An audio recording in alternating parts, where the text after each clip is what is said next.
Hello everyone, this is Momita Chandra. Welcome to my channel. So happy new year firstly to everyone. I hope you have started your new year on a very good note.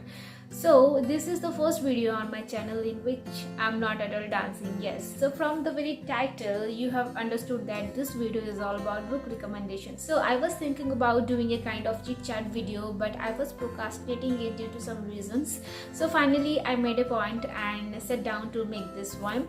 So basically I don't claim myself as an avid reader, but I do really love reading books a lot. 5 books I strongly recommend to everyone to at least read once in their life.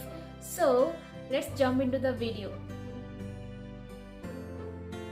So the first book I shall be talking about is none other than The Alchemist by Paulo Coelho. I know it's a very famous book. It has inspired people worldwide, and what makes it very interesting is that it's super flowing, super lucid language, and its storyline is also very simple, so I can say that it can be read by beginners also.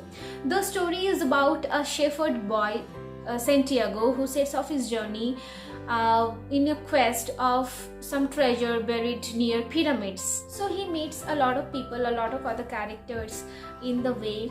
So what the thing I like the most about the book is that the journey, the quest about some worldly goods turns into discovery of something found within.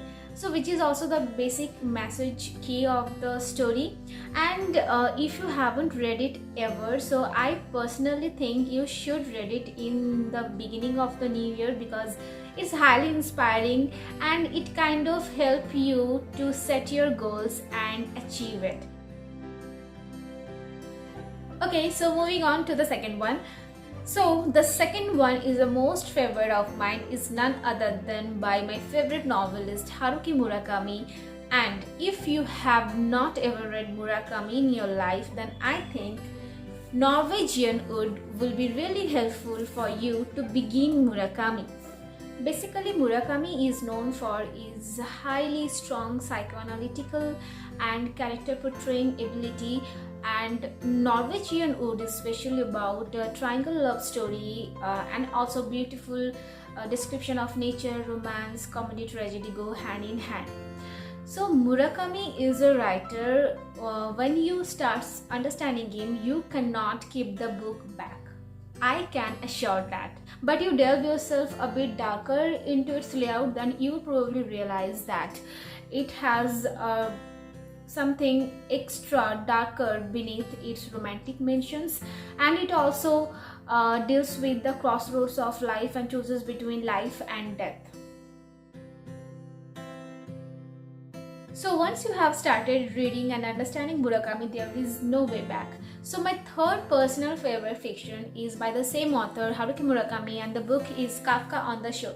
Kafka on the Shore is really a fact book, and I may face a flack of disagreement on this view, but personally I liked it a lot. I was recommended to read this book during my college days by one of my senior brother, and I took a leap of faith and read it.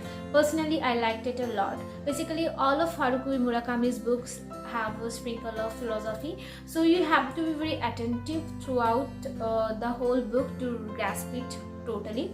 This book is set on the backdrop of the Second World War in Japan, and there are two characters, Nakata and Kafka Tamura, and what happens when their ways converge together, that you will have to figure out. But basically I liked Kafka on the Shore a lot, and this is, I think, the storytelling power is in its peak. I can bet if you understand and if you love reading theories, philosophies, Oedipal prophecies, etc. kind of things, then you will also like this book. So moving on to the other one. The Palace of Illusion by Chitra Banerjee is the fourth book that I have really enjoyed reading. So this is half mythical and half fictional, I would say, and the story is also based on the entire life of Draupadi from her birth turmoil and suffering of a life. So I would like to share a small snippet about it. I saw someone reading this book on a train, and the cover of the book was so fascinating that I could not resist myself to get my hands on it, and then I started reading it. But at the beginning I did not get any meaningful inference from it. But you have to keep in your mind that this is half mythical and half fictional. That is what the Palace of Illusion is about. So if you keep that in your mind and start reading it, then you may perhaps enjoy reading it. So the last book which made its way into the list is none other than The Americana by the African writer Chimamanda Ngozi Adichie. So I have read quite a few American writers, and I liked Chimamanda Ngozi Adichie a lot because of her writing and the way she unfolds the story. I would also recommend her other works as he discussed, because it is also very notable and a renowned one. So this story is based on a Nigerian girl in Famalu and what actually she faces during her stay in America being a Nigerian. Okay, so I would also make a point is that one has to be very mature enough to understand the facts of racism, cultural diversity, cultural identification to grasp this book and enjoy this book. So on this note, I am ending this video here. So make sure you let me know if you have read any of the books and what is your thoughts, and please subscribe to my channel, because the majority of people who watch my videos have not yet subscribed to my channel. So I'm urging all of you to please subscribe to my channel, because it takes nothing, it costs nothing, but it actually makes me very happy. So thank you very much for watching this video, and comment down if you want to see such more random videos on my channel, and see you soon. Happy New Year, be safe and take care. Bye.